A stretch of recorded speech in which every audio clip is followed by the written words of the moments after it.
ఇటీవల విడుదలైన గుంటూరు కారం సినిమాలో ఒక పాట బాగా పాపులర్ అయిన విషయం తెలిసిందే. అదే కుర్చీని మడత పెట్టి సాంగ్. యూట్యూబ్లో అది సెన్సేషన్ క్రియేట్ చేసింది. ఈ పాటను కుర్చీ తాత ఫేమస్ డైలాగ్ నుంచి క్రియేట్ చేశారు.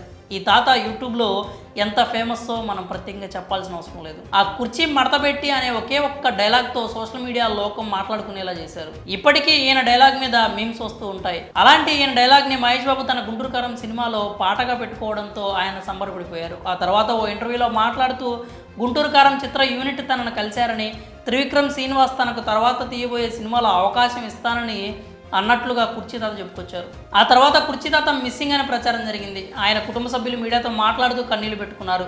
ఆ తర్వాత వరంగల్లో యూట్యూబర్ దగ్గర ఉన్నాడని తెలిసి ఊపిరి పీల్చుకున్నారు.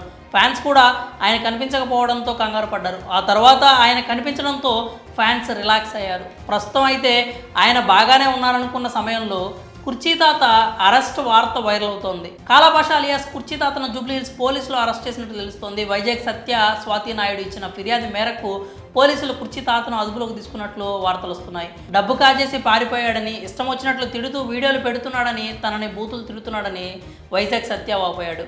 అది తట్టుకోలేకే చివరకు పోలీసులకు ఫిర్యాదు చేసినట్లు వైజాగ్ సత్య చెప్పాడు.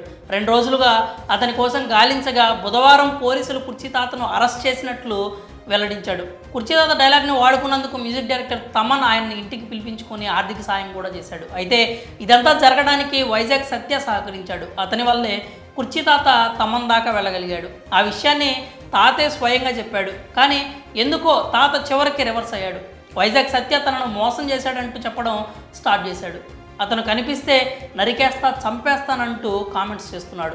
అయితే నిన్నటి వరకు బాగానే ఉన్న కుర్చీ తాత వైజాగ్ సత్య మధ్య గొడవ ఎందుకు వచ్చిందంటే, తమన్ని కల్పించినట్లుగానే మహేష్ బాబును కూడా కల్పించాలంటూ కుర్చీ తాత పట్టుబట్టాడట. అయితే అది సాధ్యం కాదంటూ వైజాగ్ సత్య తేల్చి చెప్పాడు. అప్పటి నుంచే వీళ్ళ మధ్య చెడిందని వైజాగ్ సత్య చెప్పుకొచ్చాడు. జనవరి 12న మొదటిసారి వైజాగ్ సత్యాను బూతులు తిడుతూ కాలాపాష యూట్యూబ్ వీడియో చేశాడు.